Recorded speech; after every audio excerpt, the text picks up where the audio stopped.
Hello, everybody. My name is Christopher Saunders, and this is the Connecticut Sports Talent Show, where we talk all things talents in Connecticut. And on today's show, I'm pleased to have the head coach of the Bristol Central Girls Volleyball Program, Lance Pepper, Coach Pepper himself, entering now his fourth season with the team. Coach, thank you for coming on. I appreciate it.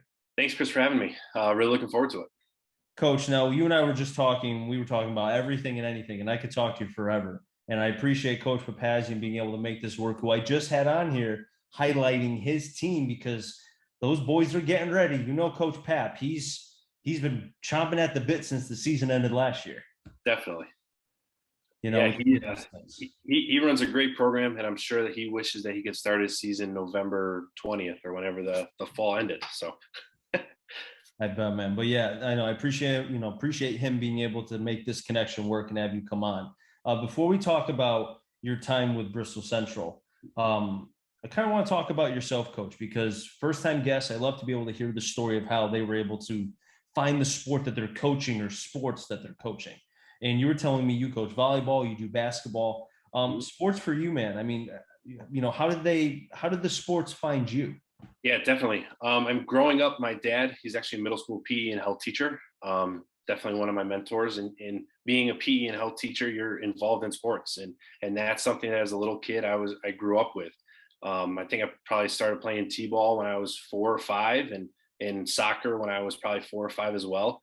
But kind of getting into the sport of volleyball, I went to Oliver Wilka Tech, so I went to a technical high school where I studied plumbing, heating, and cooling in my freshman year. So I played soccer, basketball, and then going into the spring, I actually want to play golf because I want to golf for free, just like I feel like every other high school kid. Go out, go to the driving range, and get a free membership. So I was talking to my parents, and my mom actually played volleyball at Gordon College in Massachusetts. My dad played volleyball at King's College. And my mom's like, if you go try out for the volleyball team, I'll give you a free golf membership just to, get me to kind of go and follow in their footsteps. And I tried it freshman year, and I honestly fell in love with the sport, and it's kind of taken me all over the place. I was able to receive a few accolades when I was a player at Oliver Wilka Tech under Coach Ray Tangway and my dad as well. And then I went and played at Endicott for a season, and then I was a student assistant, and then I've had the opportunity to go internationally as well, where I've worked coaching or clinics in leadership camps in England at Loughborough University. So we were working with England volleyball and England basketball and England bocce, and it's kind of an incredible program that they have over there in order to get our sports and leaders and our student athletes more opportunities, not just on the playing surface, but just get them in a leadership role.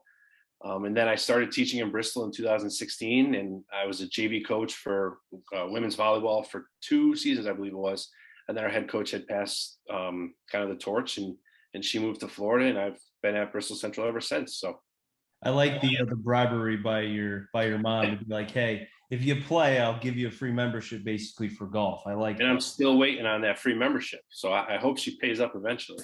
Well, hopefully, if she watches this, maybe he'll kind of remember, Exactly. shake the head a little bit to kind of get some of the dust. But We can that's only hope. exactly. But coach, that's pretty interesting to be able to hear kind of just that dynamic and, as far as the volleyball game itself, and you and I were talking about how there are certain sports that seem like are starting to, I think, grow.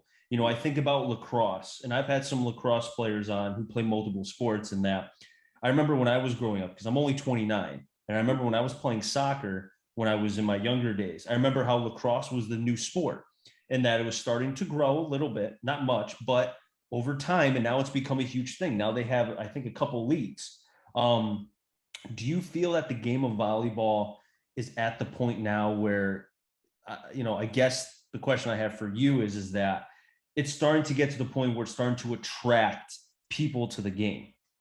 I 100% agree. I think, I mean, from studies that have kind of been passed along by other coaches and stuff, volleyball has been the leading women's sport in the nation the past like 2 or 3 years. When I was growing up, it was always soccer, and now it's kind of changed. And I, I'm trying to figure out a reason why. I think one, there's more opportunities for these kids to kind of get out there. Two, it's not as condition focused. For example, kids nowadays, they don't want to go out and they don't want to run. That's a big part of soccer. And I think it's now quick points and quick kind of rallies back and forth, and then the play's done with. And I've noticed a huge growth. ever since I've come to Bristol, as far as our numbers go. It's great when we have numbers, but also means we have to cut some players. And we've averaged around 45 to 50 kids try out every season, and we got 3 teams. So we're not at this time, and I don't want to jinx anything, but our numbers are very good. And I've even noticed across the board as far as the club level goes. And when I was a kid, if you played like premier soccer, that was a big deal. And you were like the top of the top or cream of the crop or whatever. And now with our program alone, we probably have, I would say 25-ish kids playing club volleyball in the off season. And we have 30 kids playing summer league. So I think it's grown drastically. And honestly, I don't see it slowing down. We go to tournaments with our club, whether it be through Bristol Boys and Girls Club or Husky up in Boston. They rent out the entire convention center. There's 125 courts. They have close to 500, 600 teams come in from all over the place. And you still have teams who are trying to register to get in. So personally, I don't see our sport slowing down as far as growth goes. I think about certain programs because I have watched the NCAA tournament as far as the championship when they show it for volleyball. And the programs that I kind of think of that kind of jump out to me, I think Penn State's one. They're usually dominant. Texas is another that I feel like I've seen there. And I think it's Stanford as well. I think Stanford might be the juggernaut. Maybe Penn State. I could be wrong. You could correct me there. But do you ever watch, if you have time, because I know you're busy, but do you kind of watch those games and try to take some of that and implement that into your program, especially because, like you said, you're drawing 45 to 50 young women to play.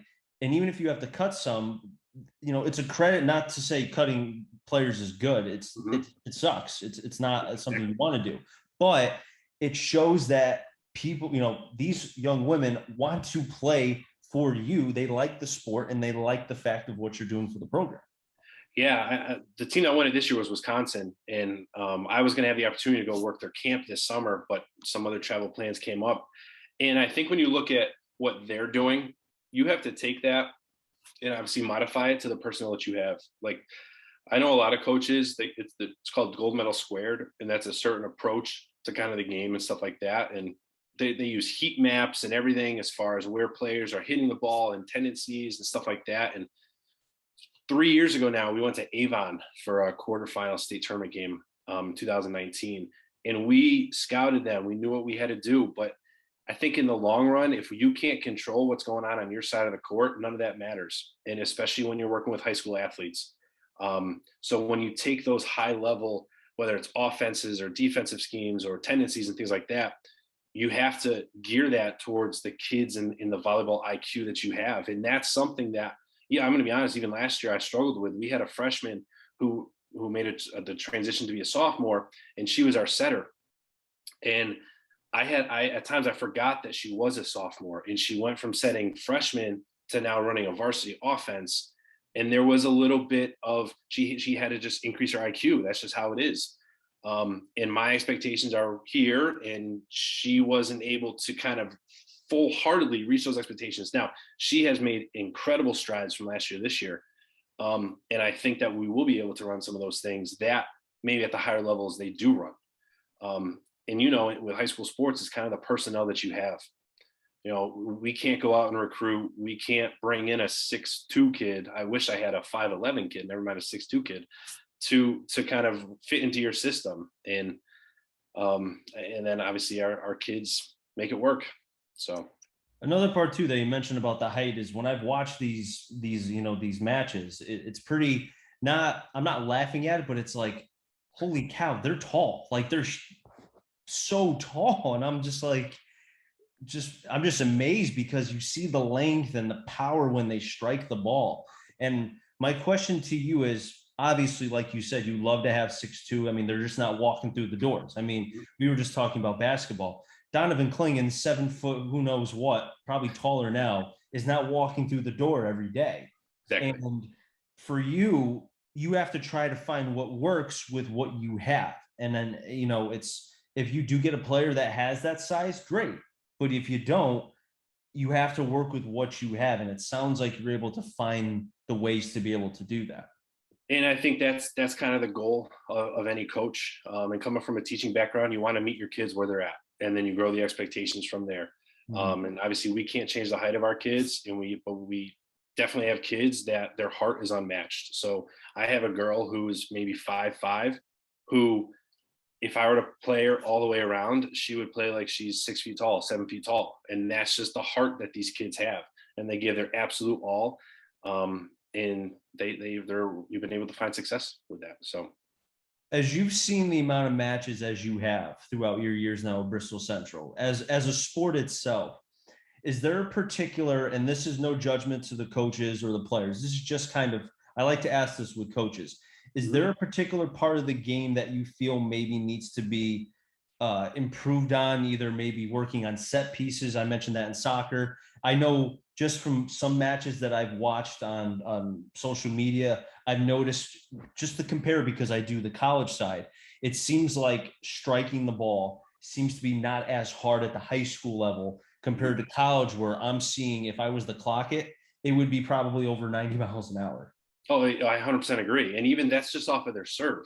Mm-hmm. And they're just ripping jump serves. And I think it's strength. I think it's athleticism. I think it's them having other resources to kind of put them in those positions to get that training that they need.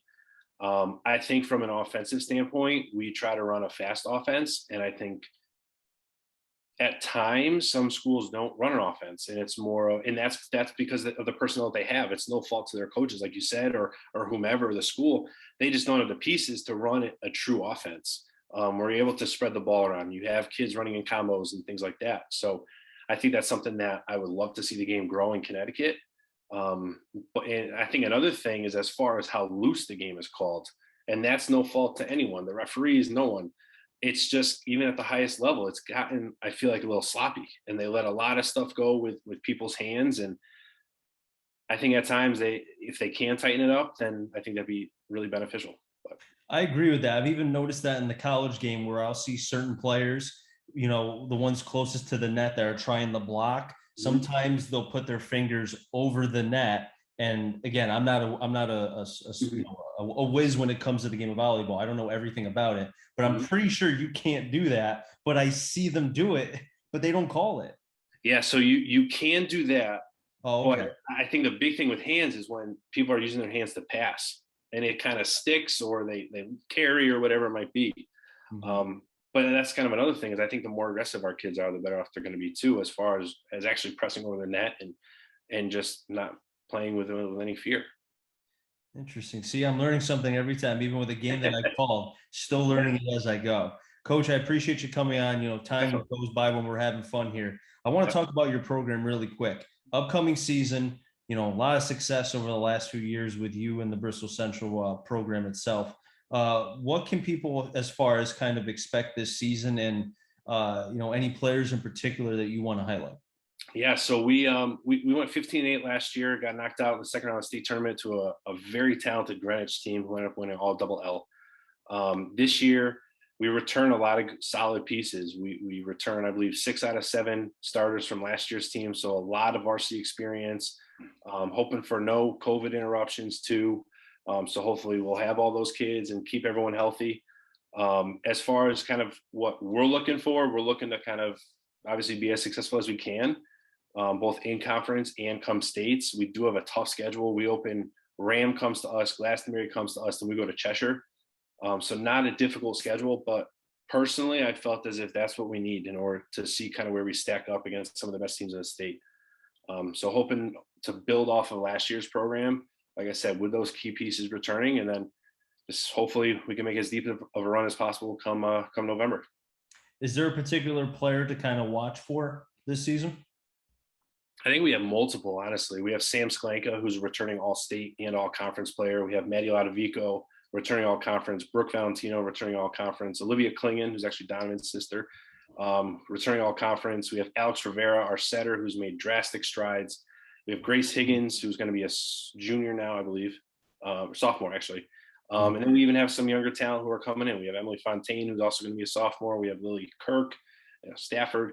So we're kind of looking to make the most of who we have. And like I said, our numbers in the off season have been great for these kids. And that's when you find success. And there's players who show up at 2:15 and they leave the gym at 4:15. And then there's players who are playing all season And the more players you have playing all season, the quote unquote easier it makes our lives come the actual season. And then we just modify some things and go from there. Well, Coach, I appreciate you coming on. This was a lot of fun, and best of luck as far as the rest of the season. And hopefully, you'll come back on sometime in the near future. Definitely. I'll wrap things up here in the Connecticut Sports Talent Show. So until next time, stay safe. NRCD stands for Connecticut Talent. I'm Marjorie, and find them all. Enjoy the rest of your day, everybody, and be well.